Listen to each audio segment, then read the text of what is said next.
I think trophies are cool, but trophies, you know, they'll get burned in a fire or thrown out 50 years from now when they build a new school. So I think more importantly what they represent is meaningful. You know, they represent a lot of hard work. They represent a team that persevered through a lot of different things. You know, I think the only 5 seed that I know of in the 4-class system to get to a super like this. So I mean, set some records on the way, did something our community hadn't seen in 17 years. You know, would you love to get to Peoria, and is that what you dream of as a little kid? Absolutely. But I think, you know, there's an emotional sting associated with being here tonight and being on the wrong side of it. But also, as you get a little bit farther away from this moment, I think you'll look back and appreciate, you know, what they did for the community, what they did for a basketball program. You know, when they get back in the area 2, 5, or 10 years from now and they're watching kids play, they're going to see kids that they inspired as 2nd, 3rd, and 4th graders, you know, that watched them make this run, saw the effort they put in, and, you know, I think that's why you're contributing to something bigger than yourself. It's always meaningful. And these guys are talking in terms of, well, you know, I started dribbling a basketball with this guy when I was in 3rd, 4th grade. That's half their lives. You know, talk about the scope of that this has been such an important thing in their lives. Yeah, you know, it's been incredibly important. And I think, you know, what stands out to there is the friendships, right? You know, I can't remember all the different things that we learned in high school or that Coach Bickett taught us, but, you know, I know that a couple of my teammates, you know, come to practice with me every day. All of them text me all the time. You know, they're kids that I rely on, or friends that I rely on, you know, during the toughest moments of life and celebrate with during some of the best times of life. And so I think, you know, they've been playing together for 10 years, some of them longer than that. And so I think what they take away from that is appreciation for each other, respect for each other, admiration for each other, and somebody that they're going to lean on, you know, when they hit a rough patch in life, whenever that seems to present itself. The charm of coaching for you, even in a moment like this.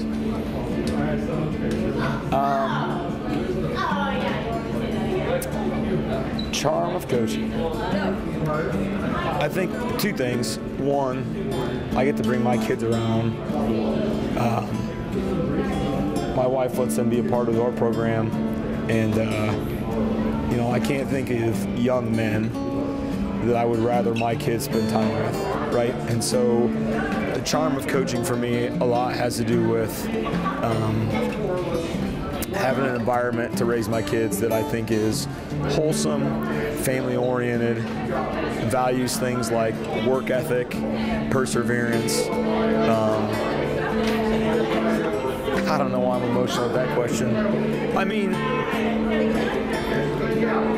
I think the charm of coaching, I think the other thing is it's just kids, right? I mean, it's getting to be, it's an intersection, right? It's an intersection of a couple passions and a moment where you can get the best of the best, the kids who have the highest character, the highest integrity, impeccable work ethics, and passion and drive, and you get to be around them every day. And you know, for me, I got into it because it was an influential thing for me, and a meaningful experience for me, and I thought I want other kids to try to have some of that experience. And then I got here, got into coaching, and realized, you know, it's kind of like a mission trip. You think you're going to help somebody else, but the reality is coaching's more of a blessing to me than it is me doing anything for the kids, right? It's an opportunity for me to stay young and at least lose my hair doing something I love doing, and being around kids I love being around. And obviously you've got the faith component too, you know, just, you know, in FCA we celebrate influence and drive, and then the fact that you might be the most important male in somebody's life. They might remember something you said 40 years from now, you know. Yeah, you know, I think we talked about at the end of the night, the same thing we talked about last game for 7 straight years, and that's your 3 Fs. The first is your friends, you know, treat them well. The second is your family, people that love you, people that care for you, people whose opinions you can always go after, and who will constantly support you. And then the most important, the pinnacle, being your faith, right? And that's something that nobody can take away from you. It's a relationship that withstands every battle, every mountain, every valley. And so, you know, I'm sure there'll be little knickknacks and little sayings that when kids 10 years from now look back and think, what do those coaches always tell us about? Probably, you know, quit dribbling with your head down or start boxing out. You know, they'll remember a few of those one-liners, I think, but hopefully they remember being a part of an organization larger than themselves, recognizing that, you know, family was valued and the approach to how you do things was more important than the result. And, you know, you talked earlier about getting a trophy or not getting a trophy. Like I said, results are overrated, right? The process of how you do those things is meaningful, and you know, Lord's Prayer is about bringing the kingdom here, right? Not about going to heaven, right? You're not praying to die so you can go live in heaven.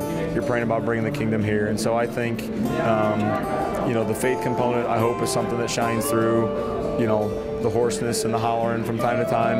And, you know, like I said, I love the opportunity to be around those kids and the opportunity to be around those coaches.